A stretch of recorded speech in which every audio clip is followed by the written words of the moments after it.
Optimum range से अगर बहुत कम रखा हुआ है देन क्या होगा? Not. एंजाइम आपका एक्टिव होना ही नहीं है. Your enzyme will never get active over there and that is also matter of concern. वो टाइम पे आपका एंजाइम काम नहीं करेगा. अब मुझे बताओ आपके फोटोसिंथेसिस के अंदर कौन सा फेज होता है, लाइट रिएक्शन या कैलोरी साइकिल, कौन सा फेज होता है जिसमें एंजाइम ज्यादा यूज किए जाते हैं? Light reaction. Light reaction, dark reaction, yes. इसके अंदर ही आपके यहाँ पे ज्यादा अमाउंट आपके यहाँ पे एंजाइम्स का इस्तेमाल किया जाएगा. So enzymes will have like basically temperature will have the effect on the rate of photosynthesis. अब मुझे बता दो ऑप्टिमम रेंज, ये हैंड रेज करके बताना मुझे. Optimum range for my C4 plants, C4 plants का टेम्परेचर के लिए हैंड रेज करके बताइए कि ऑप्टिमम रेंज आपके यहाँ पे क्या होगा. सो कौन बताएगा? पीयूष आप बताइए. 30 डिग्री to 40 डिग्री सेल्सियस. बिल्कुल सही, right, very good.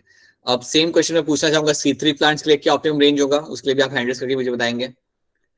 So let's see, बताइए महक. 15 to 25. बिल्कुल सही. In this particular range this is optimum range for my C3 plants. बिल्कुल सही बात है. सो आप देख सकते हो यहाँ पे that the one who is going to be much more efficient in high temperature is going to be my C4 plants. ये मेरे यहाँ पे ज्यादा एफिशिएंट यहाँ पे मेरे यहाँ पे हो जाएंगे. ठीक है. तो चलिए then let me start the screen share and let's see आज के क्लास में हमें क्या देखना है. आज पॉसिबली आपका चैप्टर खत्म होगा या फिर कुछ पार्ट आपका कल खत्म होगा, सर्टेन पार्ट आपका आज खत्म हो जाएगा. So let's have look what will be happening here. Okay,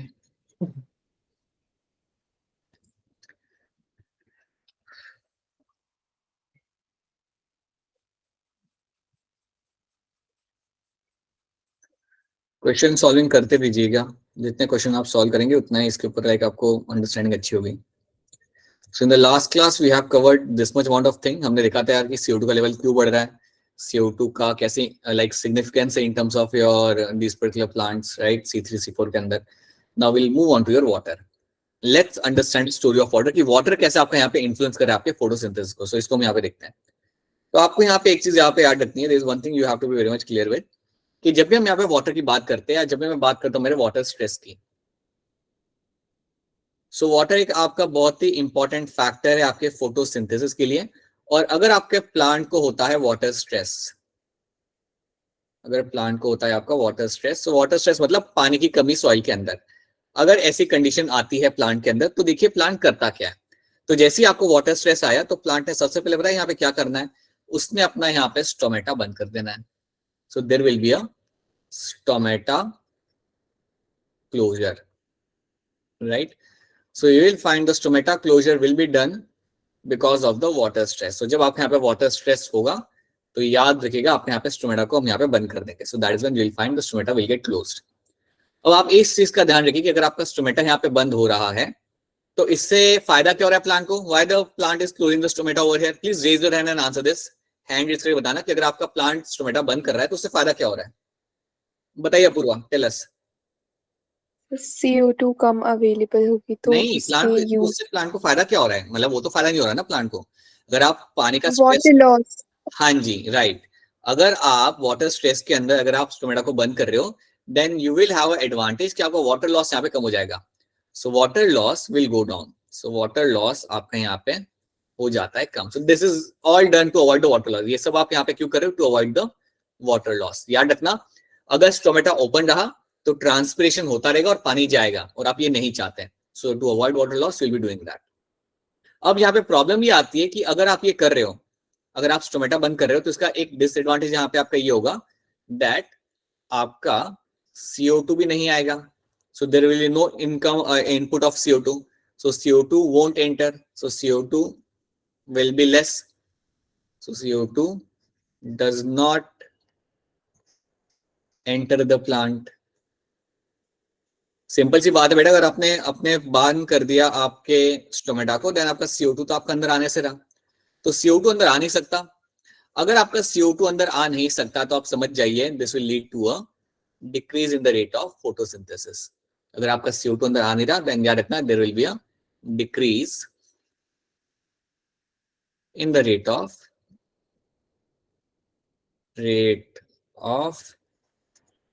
photosynthesis.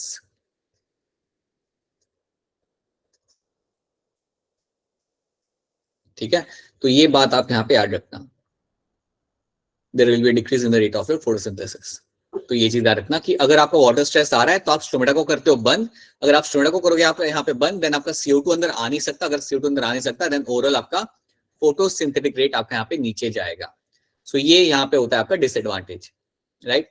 एक और कंडीशन यहाँ पे हो सकती है, एक और चीज आपके यहाँ पे हो सकती है कि अगर आपका वाटर स्ट्रेस है तो आपका होगा लीव्स का wilting, you will find leaves will undergo wilting. Leaves का विल्टिंग करना मतलब मुरझा जाना, लीव्स का विल्टिंग करना मतलब लीव्स आपके मुरझा जाएंगे। आप कभी नोटिस करना, अगर समझो आपके नेबर्स आपको कहते हैं कि मेरे गमले को पानी देके जाना, आपने नहीं दिया और हफ्ते भर बाद वो जो आके देखेगा तो क्या दिखेगा उसे, सारे लीव्स मेरे प्लांट के मुरझा चुके होंगे।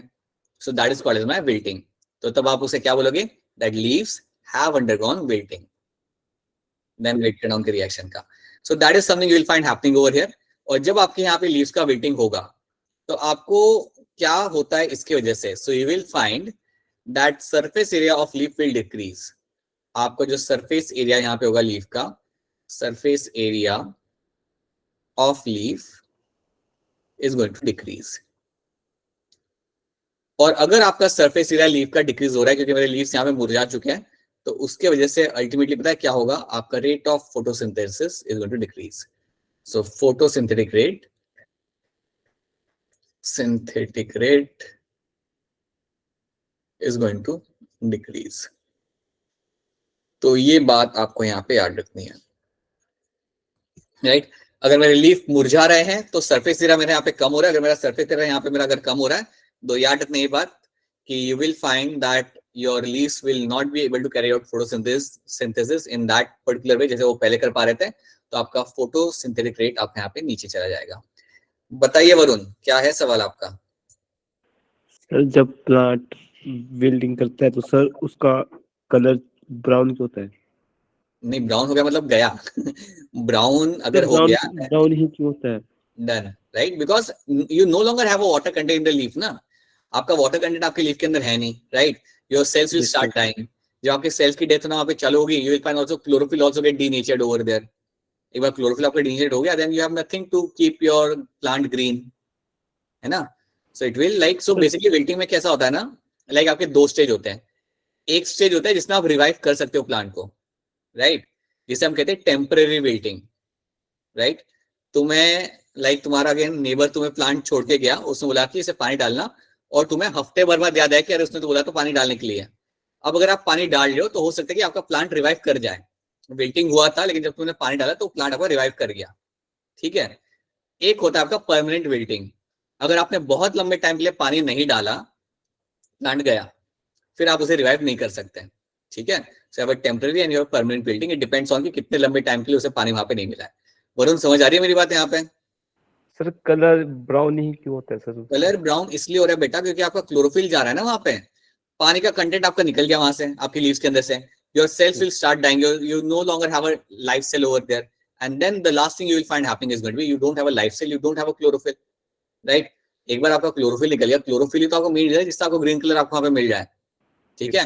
the remaining carcass you have is going to be the dry brown leaves over there, that's what you find happening। Brown ही होएगा फिर? हाँ, ब्राउन ही होगा। देखते हैं हम कोई प्लांट ढूंढते बेटा जिसका कलर और कुछ होता होगा, ग्रीन था, after that it has turn purple in colour, will have to look for that. फिलहाल जनरली आपके ब्राउन होंगे, ठीक है। And you will find all the like organic biomass आपका वहां पे लाइक आपका डीजेनरेट हो जाता है, so that is also you find happening over there, okay. ये चीज आपको यहाँ पे याद रखनी, these are the things you have to know in this, and यही मैंने जो आपको यहाँ पे बताया, ये चीज आपको यहाँ पे दिखेगी मिलने के लिए। स्टोमेटा अगर आपके यहाँ पे बंद होगा, सो यू विल फाइंड आपका CO2 आपके यहाँ पे रिड्यूस हो जाएगा आना अंदर, and you will have a decrease in the rate of photosynthesis. Wilting अगर आपके यहाँ पे हो रहा है, सेम चीज, आपका सरफेस एरिया आपके यहाँ पे कम होगा and there will be decrease in the rate of your photosynthesis. तो ये इंपैक्ट होता है आपके वाटर का। So you need to have a right amount of water in the soil. अगर सही अमाउंट में आपके पानी नहीं रहा सॉइल के अंदर, then you will have the consequences और आपका फोटोसिंथेटिक रेट आपके यहाँ पे कम होगा। So these are my 4 factors along with the water, ये मेरे 4 एक्सटर्नल फैक्टर्स हो जाते हैं जो आपके लिए बहुत इंपॉर्टेंट है प्लांट के लिए फॉर द सर्वाइवल, राइट। बताइए अश्वानी, क्या क्वेश्चन है इसका? अच्छा, ठीक है। सो ये चीज आप यहाँ पे ऐड रखना. तो these are the things you have to be very much clear with. I hope water stress सबको समझ आया होगा. It's not that difficult. I hope water stress सबको यहाँ पे समझ आ रहा है. Thank you. Yes, sir. Thank you so much. So that Yes, is sir. something should be clear to you. Okay. Yes, sir. अब इसके बाद तो ये आपके हो गए 4 एक्सटर्नल फैक्टर्स. अब हम यहाँ पे एक और चीज समझेंगे. So these are the factors and you know how they're going to control them.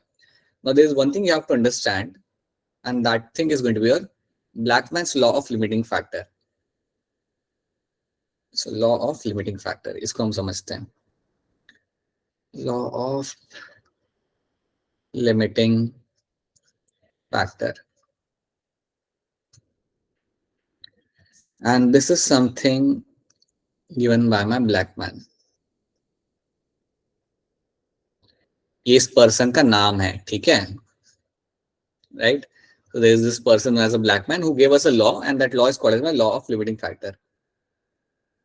अब ये लॉ क्या कहता है मैं आपको पहले सिंपल लैंग्वेज में बताता हूँ, फिर मैं उसे यहाँ पे आपको एक्सप्लेन करूंगा. अज्यूम करिए आप कि लेट्स से कि एक केमिकल रिएक्शन है और एक केमिकल रिएक्शन को कंट्रोल करते हैं 4-5 factors. So there are 4-5 factors जो उस रिएक्शन को इंपैक्ट करते हैं, अफेक्ट करते हैं, ठीक है. तो उन 4-5 फैक्टर में से अज्यूम करते हैं 4 फैक्टर हैं. उन 4 फैक्टर में से समझो 3 फैक्टर आपके सही अमाउंट में प्रेजेंट है. एक केमिकल रिएक्शन है आपका और अज्यूम कर लो कि उस रिएक्शन को कंट्रोल करने के लिए आपके 4 फैक्टर्स लगते हैं या 4 फैक्टर्स उसके ऊपर लाइक अपना इन्फ्लुएंस करते हैं. तो उन 4 में से अज्यूम करो कि आपके 3 फैक्टर्स आपके पास ऑप्टिमम अमाउंट में है और एक फैक्टर आपके पास बहुत कम है, लाइक उसका अमाउंट आपके पास जितना होना चाहिए उससे काफी कम है. सो जो आपका फैक्टर जिसका अमाउंट सबसे कम है उसे हम बोलते हैं यहाँ पे as a limiting factor. We call it as a limiting factor.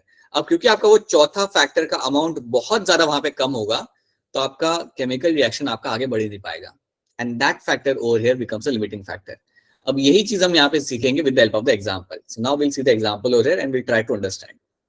तो अज्यूम करते हैं कि आपके पास यहाँ पे एक गमला है. अज्यूम करते हैं कि आप अपने नेबर्स के पास से एक अपना खुद का गमला आप लेके आए.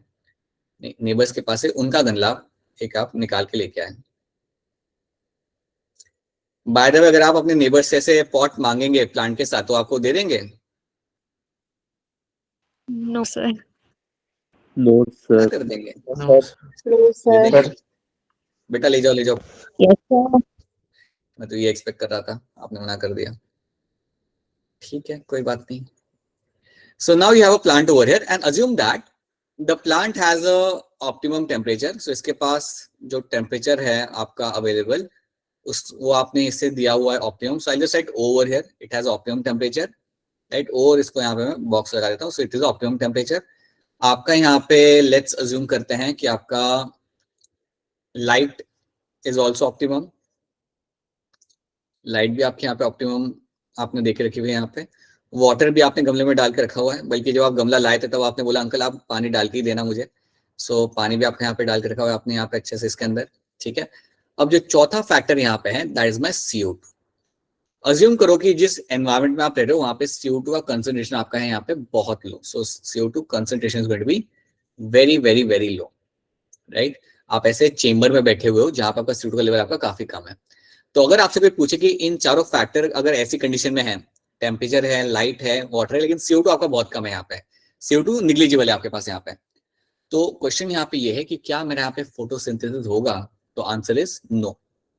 You will not find photosynthesis taking place over here, क्योंकि आपका एक जो आपका फैक्टर है जो बहुत इंपॉर्टेंट है that is not there in a right amount. So you will find the photosynthesis will not takes place.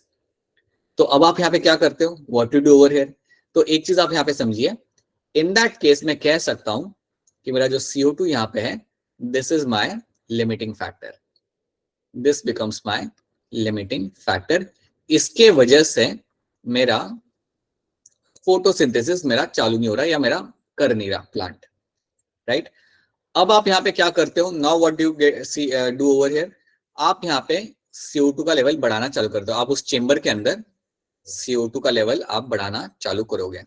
तो अज्यूम करते हैं कि आपका CO2 का लेवल पहले बहुत ही कम था and now you have started adding the CO2. So now you have added like 0.02% आपने डाला, फिर आपने धीरे धीरे उसे इंक्रीज करना चालू किया. अब जैसे जैसे आप CO2 का लेवल आप यहाँ पे बढ़ाना चालू करोगे, so what will happen? the rate of photosynthesis is going to increase. So now you will find कि आपका photosynthesis वहां पे आपका चालू होगा, and you will be able to see formation of sugar molecule will be seen happening over there. तो अगर मैं यहाँ पे आपको ग्राफ में दिखाऊं तो अज्यूम करते हैं x एक्सिस पे मेरा ये है यहाँ पे CO2 कॉन्सेंट्रेशन और y एक्सिस पे मेरा यहाँ पे है फोटोसिंथेटिक रेट। तो जैसे आप अपना बढ़ाना चालू करते हो अपने CO2 के लेवल को, आपका फोटोसिंथेसिस वहां पे चालू होगा और वो आपका बढ़ेगा भी। जैसे आप स्लोली CO2 का लेवल आप बढ़ाओगे तो आपका फोटोसिंथेटिक रेट भी आपका बढ़ेगा और एक सर्टेन पॉइंट के बाद आने के बाद वो आपके यहाँ पे रुक जाएगा। After certain point it will stop over there. तो हमने यहाँ पे क्या देखा कि जैसे मैंने लिमिटिंग फैक्टर को यहाँ पे अपना चेंज किया, जो मेरा लिमिटिंग फैक्टर था यहाँ पे, जैसे ही मैंने इसका वैल्यू यहाँ पे बढ़ाया, मेरा फोटोसिंथेसिस यहाँ पे चालू हो गया। I found that my rate of photosynthesis have actually initiated and that is why we can say ये मेरा था यहाँ पे एज अ लिमिटिंग फैक्टर। तो ये बात आपको यहाँ पे याद रखनी है कि अगर एक जैसे आपका इवेंट है फोटोसिंथेसिस, इसमें आपके 4 फैक्टर आपके कंट्रोल करते हैं, 4 में से 3 आपके ऑप्टिमम रेंज में थे, जो आपका सबसे कम था that became a limiting factor and because of that आपका फोटोसिंथेसिस यहाँ पे हो नहीं पा रहा था। लेकिन जैसे ही मैं उसे यहाँ पे चेंज करता हूँ, जैसे ही उस चीज को मैं यहाँ पे चेंज करता हूँ, जैसे ही मैं उसका लेवल यहाँ पे बढ़ाना चालू करता हूँ, I will find my photosynthesis will takes place. So that is something you should know in terms of law of limiting factor. इसका हम एक और एग्जांपल यहाँ पे देखते हैं। Let's see one more example over here, और इस एग्जांपल को आप ही बताओगे। तो अज्यूम करते हैं कि मैं आप लोग अगले दिन वापस से प्लांट लेने के लिए गए और क्योंकि आपको मालूम था कि प्लांट तो मिलने से रहा, अंकल ने पहली बार में मना कर दिया था, तो आप फिर सुबह जल्दी चले गए 4 बजे प्लांट लेने के लिए ताकि आपको किसी की परमिशन लेने की जरूरत ना पड़े, और आप वहां से प्लांट लेके आप आ गए। अब देखते इसके साथ हम क्या करेंगे। Assume that you have a optimum range of your CO2 का रेंज आपके पास यहाँ पे ऑप्टिमम है। आपके पास है optimum range of your let's say light, you have water and temperature जो आपका वहां पे है वो है आपका यहाँ पे 2 डिग्री सेल्सियस। आप मुझे बताइए क्या यहाँ पे फोटोसिंथेसिस होगा या नहीं होगा? No, sir. No. कंफर्म बता लो, सोच लो एक बार, होगा नहीं होगा? No. सब लोग सोच, इतना भी सोचना नहीं होता। सोचने के लिए इतना भी डिटेल में नहीं सोचना। Yes, you won't find photosynthesis happening over here, नहीं होगा वो। और क्यों नहीं हो रहा है यहाँ पे मेरा फोटोसिंथेसिस, ये भी बता दो क्यों नहीं हो रहा वो? Very low. टेम्परेचर ऑप्टिमम नहीं है। टेम्परेचर बिल्कुल भी ऑप्टिमम नहीं है। अब मुझे ये बताओ कि अगर इतना लो टेम्परेचर हुआ तो एंजाइम के साथ क्या होगा, क्या हो रहा होगा अभी एंजाइम्स के साथ? नो एक्टिव नहीं होगा तो वो इनएक्टिव रहेंगे, मेरे एंजाइम्स अभी इनएक्टिव रहेंगे। तो याद रखना अगर आपका टेम्परेचर अगर इतना लो रहता है then you will find this is the enzymes in the plant will remain inactive, और ये मेरा बनेगा यहाँ पे मेरा as a limiting factor. So this becomes over here my limiting factor. अब लिमिटिंग फैक्टर आपके यहाँ पे, तो अब आपको करना क्या पड़ेगा? To carry out my photosynthesis I have to increase my limiting factor. मैं जो लिमिटिंग फैक्टर है इसके अंदर मुझे करने पड़ेंगे changes. So let's do that. So अगर आपका ये लेट्स से यहाँ पे हम लगा दें हमारा टेम्परेचर, यहाँ पे हमारा यहाँ पे रेट। अब यहाँ पे क्या होगा कि अज्यूम करो कि आपका यहाँ पे अब you have started the increasing the temperature. तो आपका यहाँ पे टेम्परेचर आपने इंक्रीज करना यहाँ पे अपना चालू किया, तो जैसे आप टेम्परेचर बढ़ाना चालू करोगे तो आपके यहाँ पे रेट ऑफ फोटोसिंथेसिस भी आपके यहाँ पे चालू हो जाएगा and it will start increasing. जैसे आप टेम्परेचर बढ़ाओगे वो अपना इंक्रीज होगा, बट एक सर्टेन पॉइंट के बाद आपका सैचुरेशन यहाँ पे आपका आ जाएगा। एक सर्टेन पॉइंट के बाद आपका सैचुरेशन यहाँ पे आ जाएगा। अब आप सोचो आपका सैचुरेशन यहाँ पे आ चुका है और सैचुरेशन आने के बावजूद भी आप में से किसी ने अभी भी टेम्परेचर बढ़ाते ही रहे। आप लोग आप ऐसे बढ़ा रहे हो जैसे आपने के सामने माइक्रोवेव ओवन हो, और अगर आपने टेम्परेचर अगर वहां पे आपने बहुत बढ़ा दिया तो फिर क्या होगा? What will happen over there after that? Degenerate. Right. अगर आप टेम्परेचर बहुत ज्यादा अगर आप बढ़ा रहे हो तो समझो अगर आप ले गए अराउंड 55 डिग्री सेल्सियस अगर आप ले गए, ये सोचिए कि अब मेरा खाना ज्यादा बनेगा। So what will happen? You will find my rate of photosynthesis will collapse. मेरा जो रेट होगा फोटोसिंथेसिस का वो यहाँ पे मेरा कोलैप्स होने लगेगा। सो it will start coming down and that won't be a good thing for you by any means. और ये मेरा नीचे क्यों आया? बिकॉज इतने हाई टेम्परेचर पे मेरे एंजाइम्स हो जाते हैं मेरे यहाँ पे डीनेचर्ड। सो याद रखना, आप जब टेम्परेचर इंक्रीज करोगे तो बढ़ेगा आपका फोटोसिंथेसिस, आपको होते हुए मिलेगा, but only up to certain level. तो ये चीज आपको यहाँ पे याद रखनी है। So this is becomes my limiting factor, और यही चीज आपके ब्लैकमैन ने आपको बताई थी कि जब आपके 3-4 फैक्टर आपके कंट्रोल कर रहे हो एक रिएक्शन को, जो सबसे कम होता है, जो सबसे मिनिमम अमाउंट में आपको यहाँ पे होगा, that becomes your limiting factor. और वही चीज उन्होंने यहाँ पे लिख के भी दी है। When several factors affect a biochemical process, Blackman law of limiting factor comes into effect. जब कई सारे फैक्टर्स एक प्रोसेस को कंट्रोल कर रहे होते हैं, then Blackman law of limiting factor comes into your effect.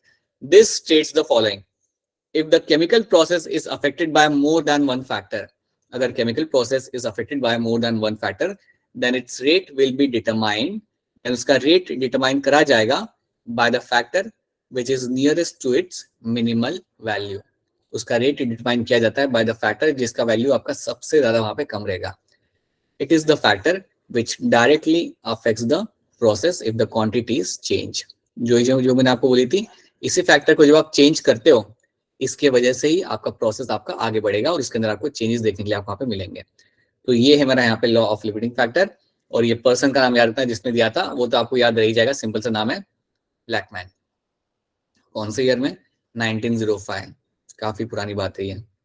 Varun, कितने साल पुरानी बात होगी ये रफली? सर 100 से ज्यादा.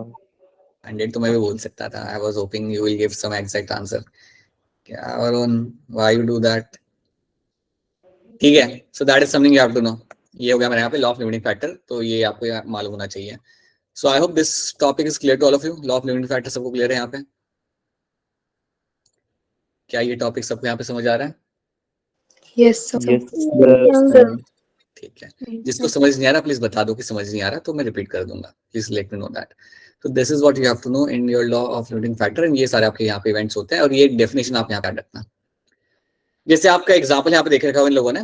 For example, despite the presence of a green leaf. Green leaf है आपके पास, ऑप्टिमम लाइट है, you have a good amount of CO2 condition.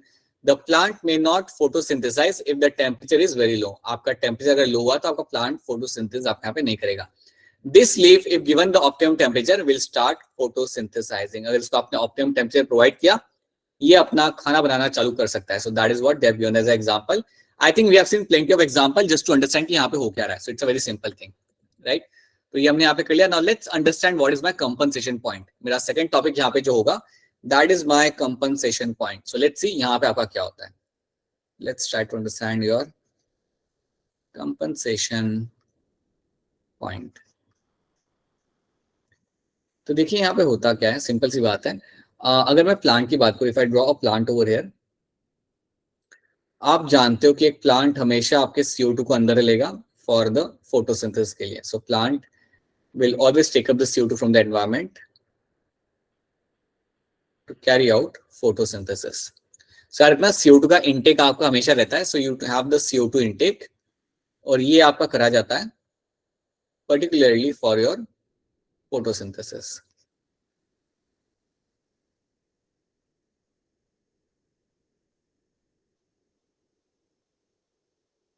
Right?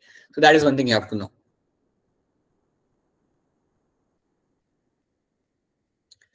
अब उसी तरीके से अगर आप देखोगे तो अगर मैं प्लांट के सेल के अंदर अगर जाके देखा तो ये बात तो आपको मालूम है, CO2 टेक प्लांट लेता है ताकि वो फोटोसिंथेसिस अपना सक्सेसफुली वहां पे कर सके.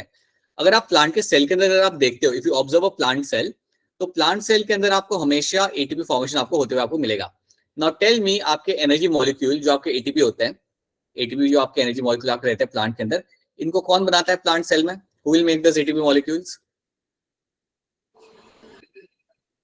ATP मॉलिक्यूल आपका कौन सा ऑर्गेनल बनाता है प्लांट सेल के अंदर?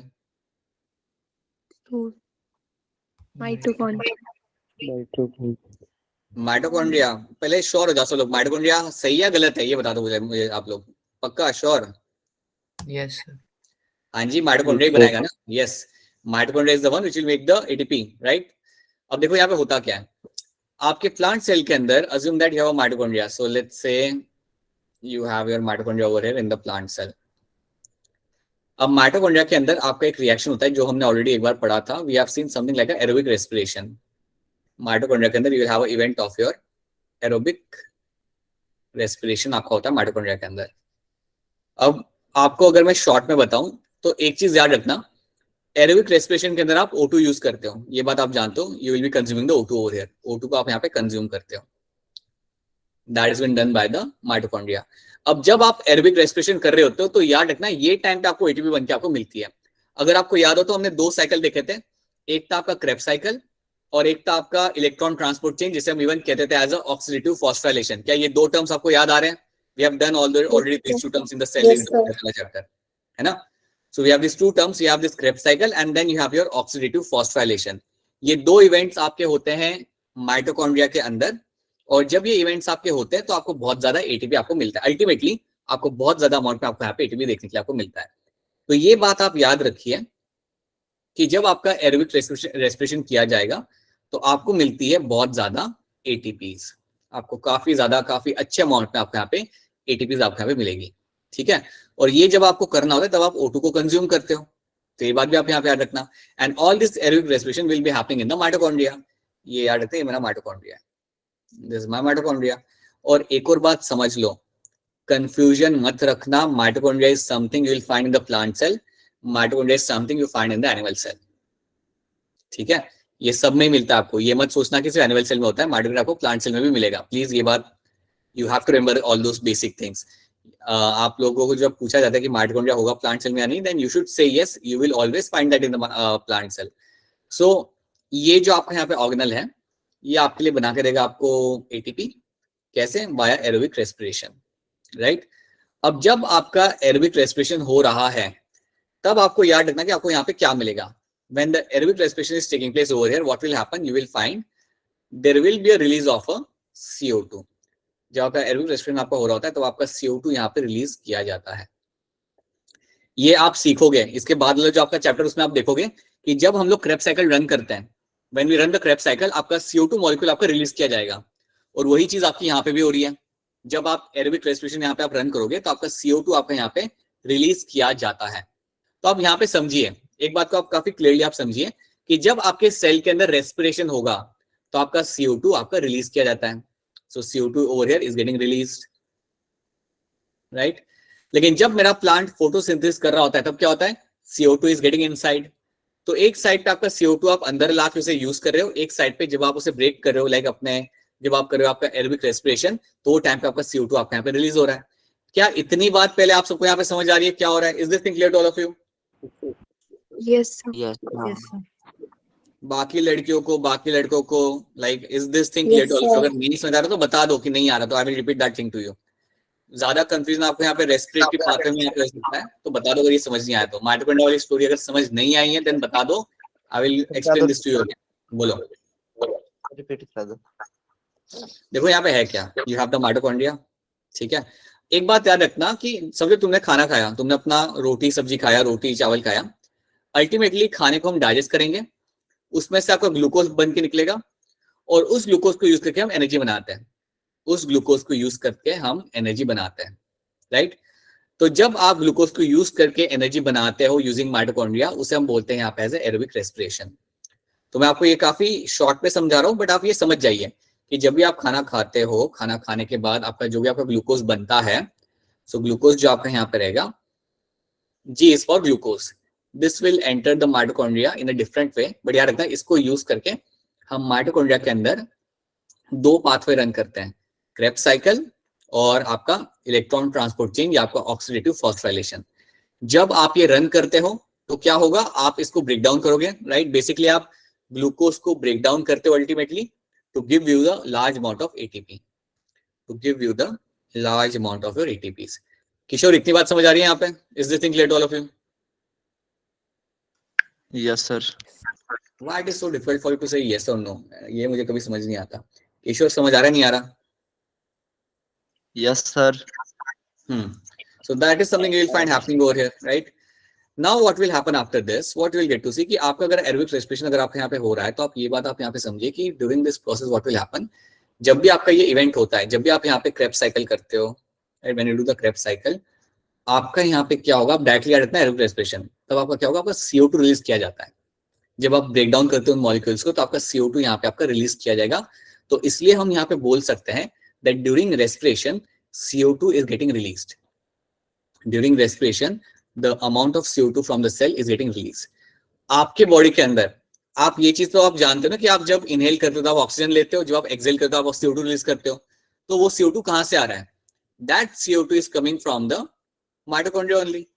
आपके सेल्स जब ग्लूकोज को ब्रेक डाउन करते हैं ultimately during the aerobic respiration, तो वहां पे आपका CO2 रिलीज किया जाएगा। सो याद रखना, प्लीज दिमाग में ये बात बिठा लो, जब भी आपका एरोबिक रेस्पिरेशन आपका यहाँ पे होगा, you will find there will be release of CO2 in the blood stream और इन द एटमॉस्फेयर, और इसी CO2 को हम लोग बाद में रिलीज करते हैं। ह्यूमंस के अंदर इसी CO2 को आप एक्सहेल करके आप रिलीज करते हो, और सेम चीज आपके प्लांट के अंदर भी आपको होते हुए यहाँ पे मिलेगी। तो यहाँ पे समझ जानो एक चीज काफी क्लियरली कि रेस्पिरेशन के टाइम पे you will find the CO2 is getting released, and during the photosynthesis you will find the CO2 is taken inside. अब compensation point यहाँ पे आपका क्या होता है? Let's try to understand that thing. The point reached, या फिर मैं आपको यहाँ पे बता देता हूँ पहले तो compensation point आपका ये रहेगा.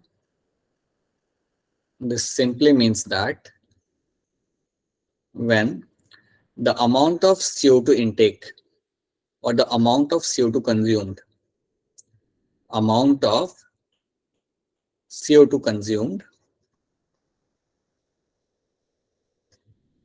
is equal to amount of CO2 released, is equal to the amount of CO2 released. इस कंडीशन को, जब आपको ये कंडीशन आपको प्लांट के अंदर देखने के लिए मिलती है, इसको हम बोलेंगे यहाँ पे as a compensation point. That means what, कि जितना भी आपने यहाँ पे अपना CO2 कंज्यूम किया था, जितना भी आपने यहाँ पे अपना CO2 इनटेक किया था, राइट, एक पॉइंट पे हो सकता है कि आपका जो अमाउंट ऑफ CO2 रिलीज आपने किया, the amount of CO2 release and the amount of CO2 consume will be equal. So amount of CO2 consume to amount of CO2 release when they become equal, this condition, इस condition को हम लोग बोलेंगे यहाँ पे, this condition over here can be called as my compensation point.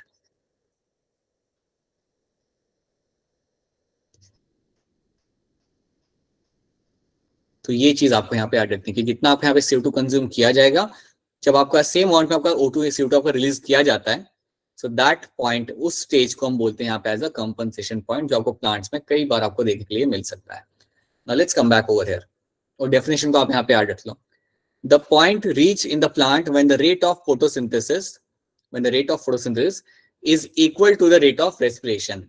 When the rate of photosynthesis is equal to the rate of respiration, this means that the carbon dioxide released from the respiration is equivalent to that which is being taken up during the photosynthesis. So amount of CO2 consumed is equal to the amount of CO2 release. अगर ऐसी condition अगर आपको मिलती है देखने के लिए, this over here is called as my compensation point. इसको हम बोलेंगे यहाँ पे as a compensation point. तो ये बात आपको यहाँ पे याद रखनी पड़ेगी. So this should be clear to all of you, right? So I think I've already asked you multiple times, समझ आ रहा नहीं आ रहा, so I'm assuming that this is clear to all of you. ठीक है? So ये बात आपको यहाँ पे याद रखनी है, and this is your compensation point which we'll find in the plants. Now let's move on to something else. So ये हमने यहाँ पे देख लिया, तो हमारे law of limiting factor यहाँ पे हो गया. We are done with the compensation point. ठीक है? And along with that, we have seen कि हमारा water as one of the factor क्या influence करता है मेरे plant के ऊपर. So these are the three things we have seen. Now let's have a look at few questions. कुछ question हम लोग यहाँ पे देखते हैं. Let's try to solve few questions, not this one. Let me show you some questions based on this. ये सारे questions हम लोग यहाँ पे करते हैं, and then let's move on to something else. So you have this question number 2 in front of you. At what concentration do C4 plants show saturation? Hand raise करके आप आंसर करेंगे. Please raise your hand and answer this. At what concentration do plants show saturation? All right. Anju बताइए क्या होगा इसका answer? Sir option B.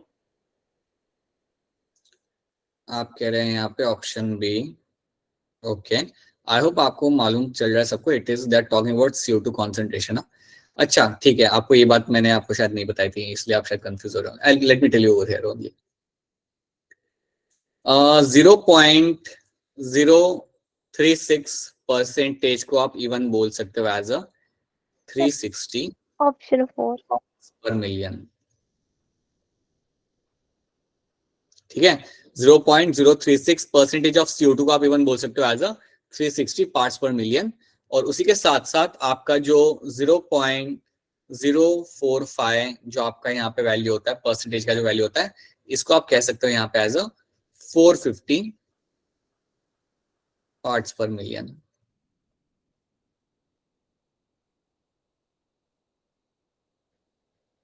Right. अब अगर मैं आपको ये अब तो आपको यहाँ पे समझ आ रहा है कि वहां पे उसका मतलब वहां पे क्या है। तो अब आप मुझे यहाँ पे बताओ कि at what concentration do the C4 plant show saturation, कौन से कॉन्सेंट्रेशन के ऊपर आपके C4 प्लांट यहाँ पे सैचुरेशन शो करेंगे। Now tell me the correct answer over here, बताइए Kanika. Sir option D. Alright, option D आप कह रहे हो यहाँ पे C4 प्लांट्स के लिए। I will still take one more answer. Anshika आपको क्या लग रहा है? Sir D. Alright, and Smriti Thakur आपको क्या लग रहा है? Sir D. ठीक है, D is going to be correct answer. Yes, C3 plants के लिए आपका 360 parts per million is the saturation point.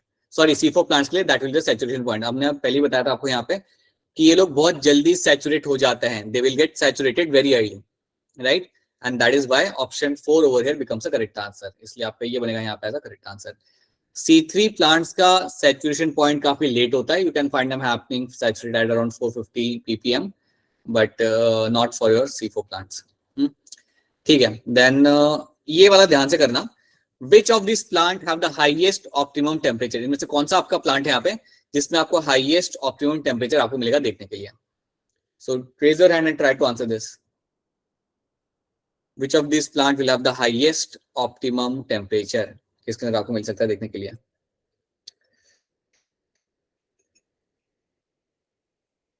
बताइए अपूर्वा, क्या आंसर होगा इसके अंदर?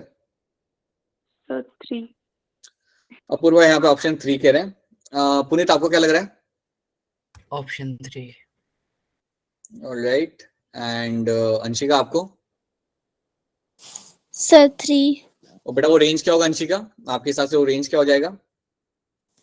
Sir 30 degree Celsius to 40 degree Celsius. Right, 30 degree Celsius to 40 degree Celsius will be the range over here. बिल्कुल सही, that will be the correct answer for my question number 3, right. Then why do stomata close during the water shortage, आपके water shortage के दौरान आपका stomata close क्यों किया जाता है? टेक योर 30 सेकेंड्स, अपने 30 सेकेंड आप लीजिए and try to answer this.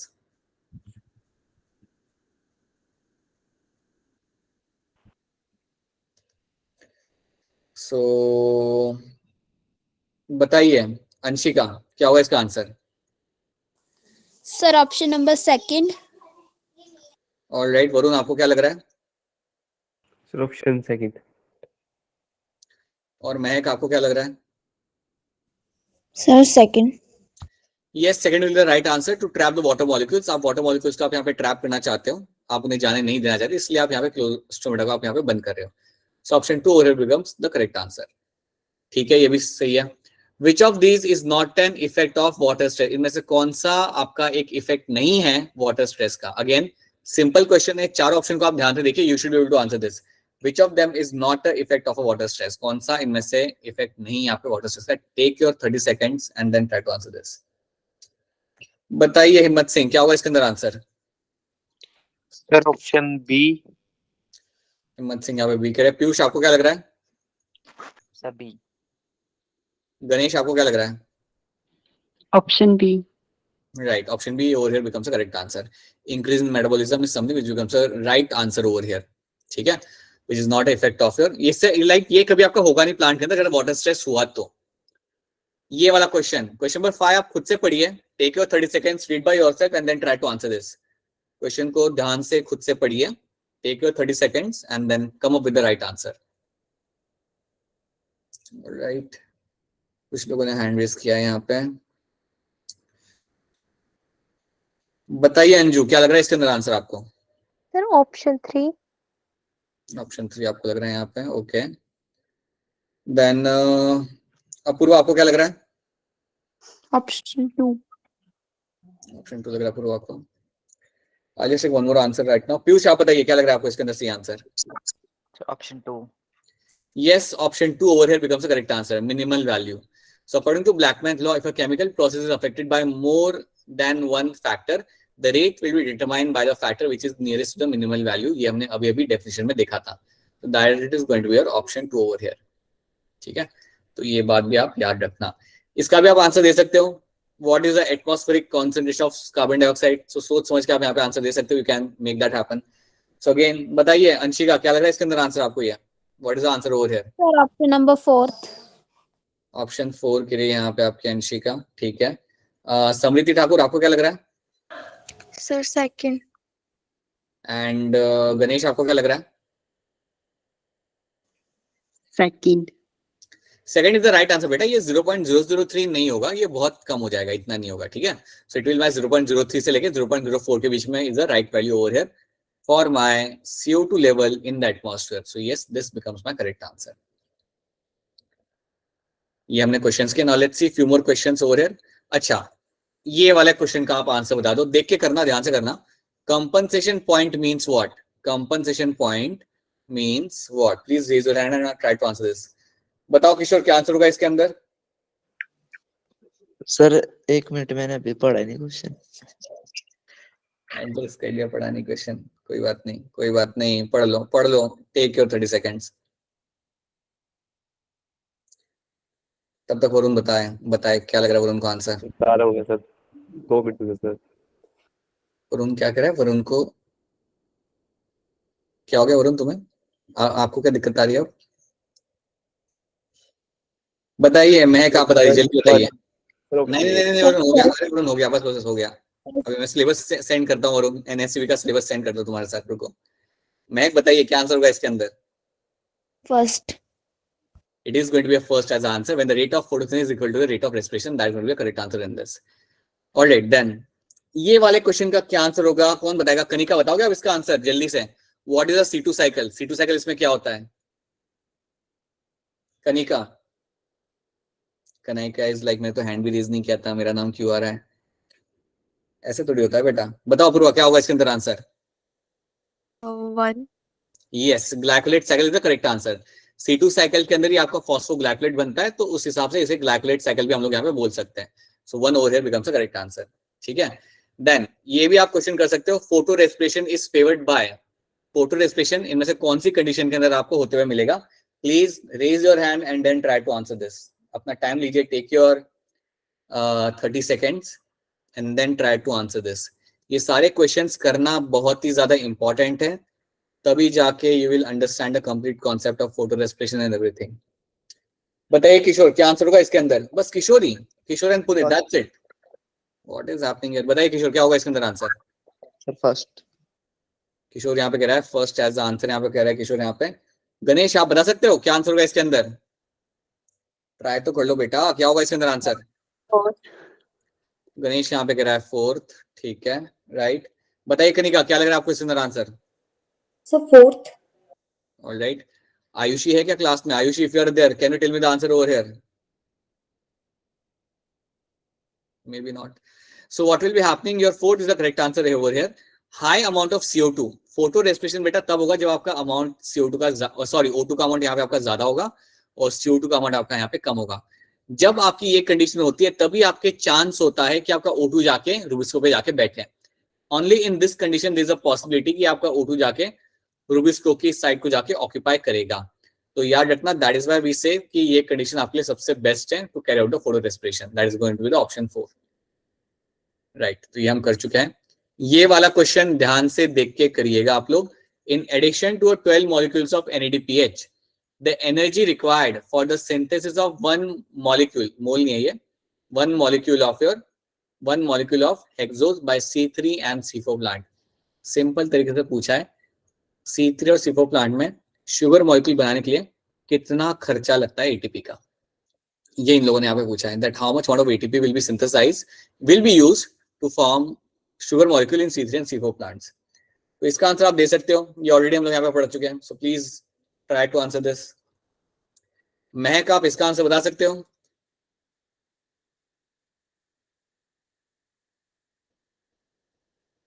Sir, 4th. पहले C3 फिर बाद में C4. महक, पहले C3 फिर बाद में C4, आप कह रहे हो 4th यहाँ पे. ऑलराइट, ठीक है, चलो at least you tried well, nice. Abhinav आप बताओ. 3rd. अभिनव 3rd पे. अनुराधा आपको क्या लग रहा है? Sir, 3rd. अनुराधा यहाँ पे 3rd के लिए. सो यू विल हैव C3 के अंदर आपका इन्वेस्टमेंट आपका ATP का होता है आपका 18 एंड C4 के अंदर आपका इन्वेस्टमेंट है आपका यहाँ पे होगा टोटल 30 ATPs। ठीक है, तो आपने 30 और 18 बोला, तो अगर यहाँ पे C4 लिखा होता वहां पे C3 होता तो आपका आंसर C होता, लेकिन पहले C3 फिर C4, that's why 18 and 30 will be the right answer over here. So yes, that is going to be your correct answer in this. Now question number 66, in the dark reaction first reaction is what? जब dark reaction आपका हो रहा था तो आपका पहला चीज आपको वहां पे क्या होता है? What is the first thing which will be happening over there? Please raise your hand and try to tell me. Puneet क्या होगा इसके अंदर answer? Option first. Option first यहाँ पे कह रहा है। ओके, अपूर्वा आपको क्या लग रहा है? Apoorva, sir first. अपूर्वा ये बताइए मुझे कि ये जब कार्बोक्सिलेशन होता है तो मुझे एंड में मिलता क्या है? What I get after carboxylation? Sir 3 pg। Right. I will be getting my 3 pg. So yes, that's the correct answer. Then you have this question number 60 over here. Tropical plant like sugarcane shows high efficiency of CO2 fixation because of, वो क्यों आपका यहाँ पे एक अच्छी खासी efficiency आपका tropical plant आपका शो कर सकता है जैसे कि आपका शुगरकेन है? तो इसका भी आंसर आप दे सकते हो। Please raise your hand, try to answer this. बताइए अनुराधा, आप बताइए क्या होगा इसका answer?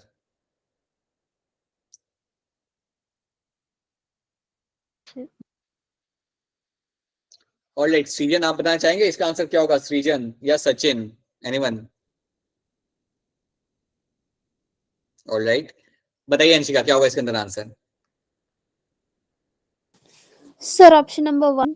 Okay, tropical plants like sugarcane show high efficiency of CO2 fixation because of, आप कह रहे हो ऑप्शन नंबर 1। ऑलराइट, बताइए वरुण, आप बताइए। Option third.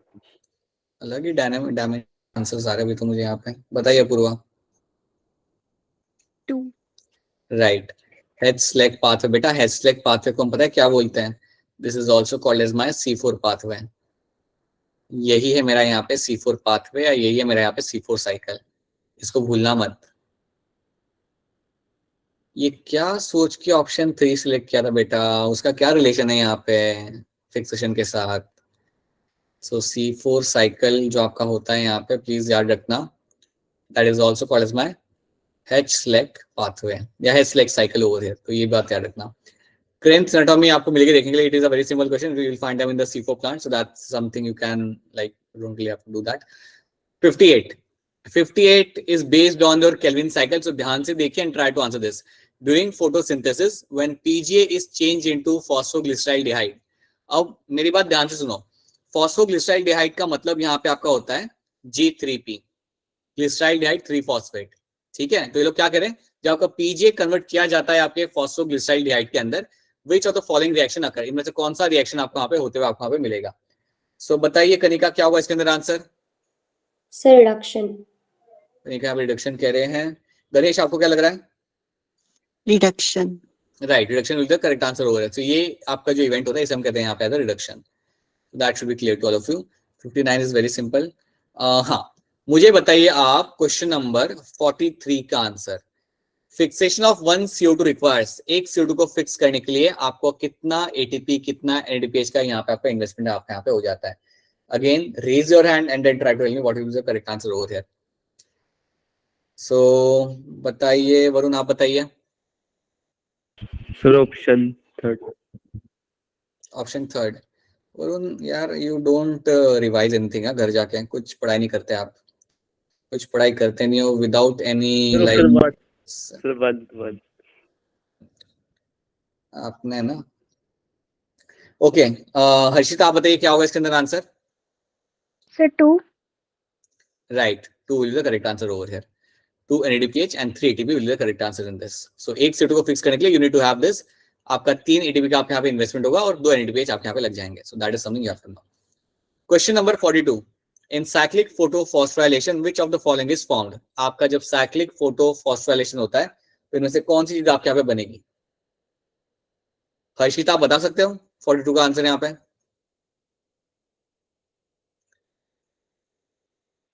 ऑलराइट, अंजू आप बताइए क्या होगा इसके अंदर आंसर? जब साइक्लिक फोटोफॉस्फोराइलेशन होता है तो आपका इनमें से कौन सी चीज आपके यहाँ पे बनती है? You all are behaving like ये आपको कभी कराया ही नहीं है। You all are like sitting right there ideally as if you haven't done this thing. ये आपको पढ़ाया ही नहीं गया था ये। Option 4.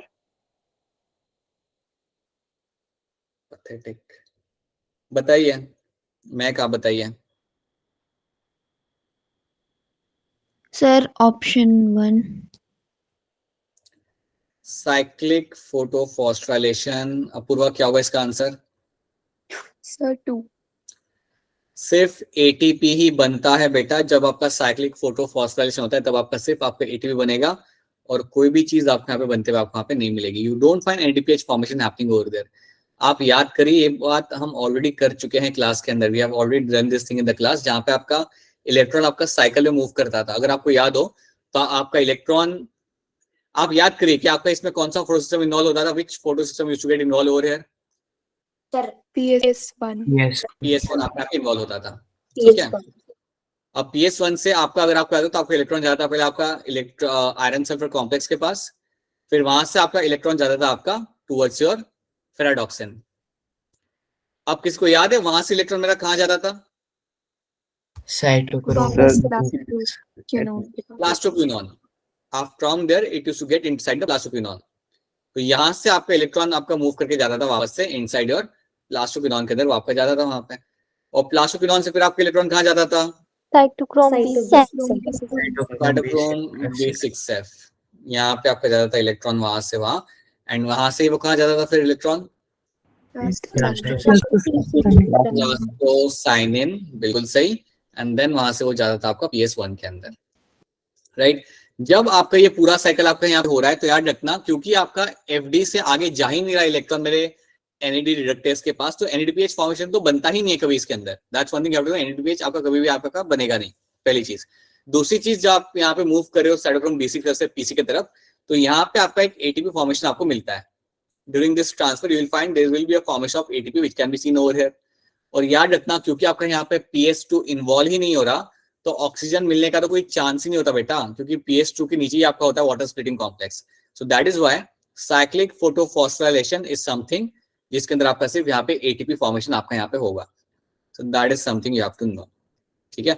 Then you have this question number 44। तो आई होप ये सबको समझ आ रहा है अब। Now I hope this is clear to all of you, and I would still recommend कि प्लीज एक बार जाके रिवाइज करो इन सब चीजों को, और एल्स अगर आपको 4 दिन बाद अगर चीजें याद नहीं रह रही ना, then it is something a matter of concern, ठीक है। फिर सिर्फ क्लास में आके बैठने से कुछ नहीं होगा, आपको घर जाके रिवाइज करना पड़ेगा, आपको क्वेश्चन सॉल्व करने पड़ेंगे, then only you will be able to remember all those things. Question number 44. Photo oxidation of water in photosynthesis is associated with. Please raise your hand and then try to answer this question number 44. Ganesh, क्या हो सकता है इसका answer? 3. Ganesh, आप क्या कह रहे हो? ऑप्शन 3 कह रहे हो, B कह रहे हो, 2 कह रहे हो? 3. ऑप्शन 3। ऑलराइट। अपूर्व, आपको क्या लग रहा है? 3. Right. Pigment system 1, that is my pigment system 2, that is my PS2. So photosystem 2 मेरा यहाँ पे इन्वॉल्व होगा, क्योंकि photosystem 2 के नीचे ही मेरा यहाँ पे वाटर स्प्लिटिंग कॉम्प्लेक्स में यहाँ पे मिलेगा देखने के लिए। So these are the things you have to know. एक क्वेश्चन और कर लेते हैं। Let's do one more question over here. I'm not very happy to have like answers from you like this. बताइए 28 का यहाँ पे क्या आंसर होगा? Which of the following protein is most abundant in on the earth? कौन सा यहाँ पे आपका होगा प्रोटीन जो आपका सबसे abundant यहाँ पे होगा? Tell us, पुनीत बताओ क्या होगा इसके अंदर answer? Rubisco. Rubisco will be the correct answer over here. Yes. Then the first step, ये तो हम ऑलरेडी कर चुके हैं। The first step वाला क्वेश्चन हमने ऑलरेडी यहाँ पे किया था। This is something we have done. Yeah, that's it. These are the questions we have done. DCMU हम लोग कल करेंगे. I'm going to be doing that right now. We are not covering that today. Yeah, that's it. ये आपका यहाँ पे class था. That is what we have covered. तो आज की क्लास में हमने किया, हमारा लॉ ऑफ लिमिटिंग फैक्टर हमने किया, and we have done the compensation point.